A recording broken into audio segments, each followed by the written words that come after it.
AFTV, we've got Marty here. Marty, 1-1, comfortable, looking good in the game, and then the game changes.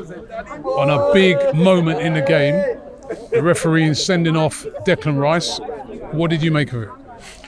What, that moment? Look, I think personally, my honest opinion, and it's a bit out there, Declan Rice could have potentially been sent off in a wrong game for that first challenge, for that yellow. That was a strong challenge. Okay, the studs weren't up or anything like that, but I have seen players go for similar challenges. For me, if you're on a booking in a game like this, or any game, you're an England international, you're an integral part of a team like this, it's just a bit of a silly little. Listen, there was not a lot in it, and what I think so it was slightly silly. You're kind of opening up the door. You're kind of asking for that second yellow card. You think he's a bit naive? He's a bit I do slightly. I think personally, and I said it at the Villa game.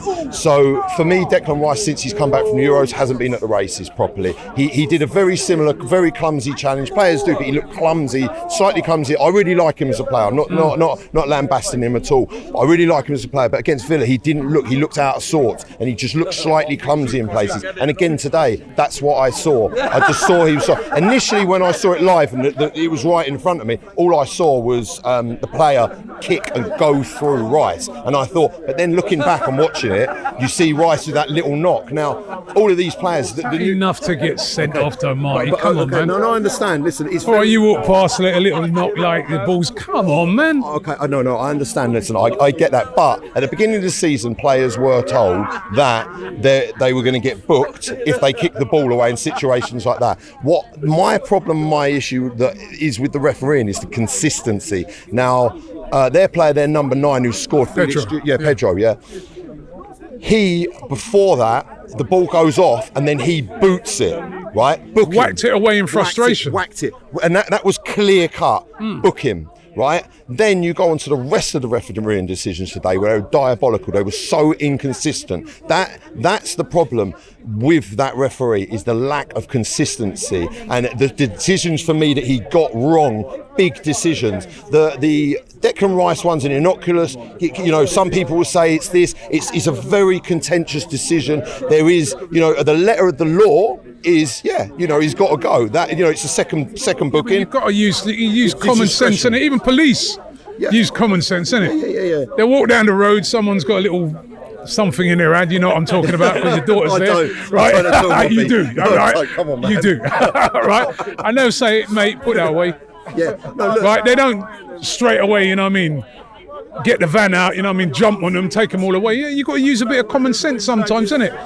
Was that enough to send off a player? But Robbie, exactly what you're saying in those situations, I have seen those situations in life where police have jumped all over people it's been wrong. For next to nothing. And I'm not saying it's right. I don't believe it's right, and I just think it's slightly naive from Declan Rice in that game. Listen, this is essentially a must win. Listen, we didn't lose this game. One thing I do like is we held out at the end. In the first half, when I was looking at David Raya, I thought, what a masterclass in goalkeeping. Everything he was doing, kicking, throwing, catching, distribution. For me, it was a fantastic goalkeeping masterclass. And then in the second half, and he made some world-class saves. Without that keeper there, we lose that game.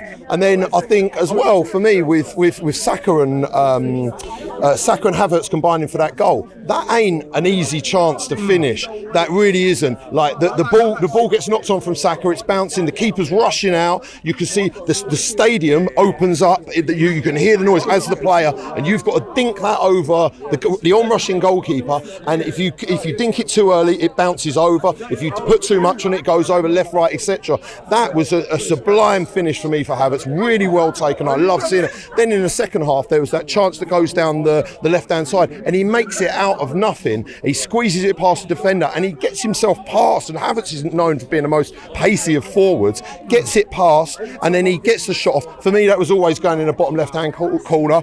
And if he puts it near post, I believe that goes in. And the goalkeeper, for me, the goalkeeping today was absolutely fantastic, and that's what kept the score down. And there was was another ball that came in from Havertz into Saka. He sticks that in the middle, sticks it on a sixpence, and unfortunately Saka, if he flies into that, he drills that in the back of the net, and then it's 2-1. We're talking about different stuff. We're not talking about Rice getting sent off as much, and that's it. I think, you know, we could have easily won that game, maybe 3 or 4-0. There were so many chances that could have gone in, but again, Premier League football, they're not always. Some days we're walking away 5-0, we're winning 5-0. Some days, you know, it's a 1-1, and then, you know, with the refereeing decisions, we're like, oh, that was terrible, and we're talking about that, and that's just how football goes sometimes. Hopefully, I think for me, it gives them a kick up the arse before we go to Tottenham and Man City. Thinking that we're going to go to Tottenham and turn them over, it's going to be easy. Have we got a midfield crisis?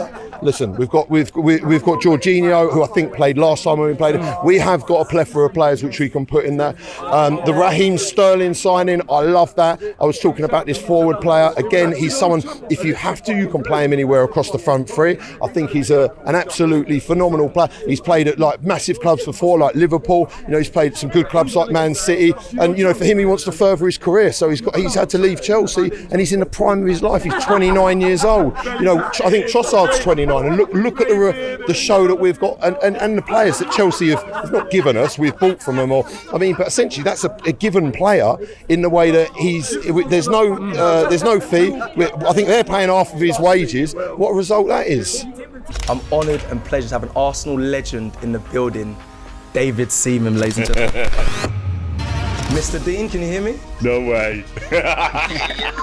It was larger than life in every way, and he was a hero, not just with the fans, but with the players as well. They all loved him.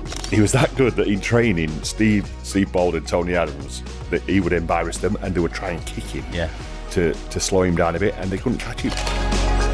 The ponytail on the head. But I was born with a tash. I remember seeing an Arsenal team celebrating getting fourth. Yeah. And I was like, oh, talk to them, dropped David. quite a little way here. You know, we've done what we did. It's their time to go and create their own history.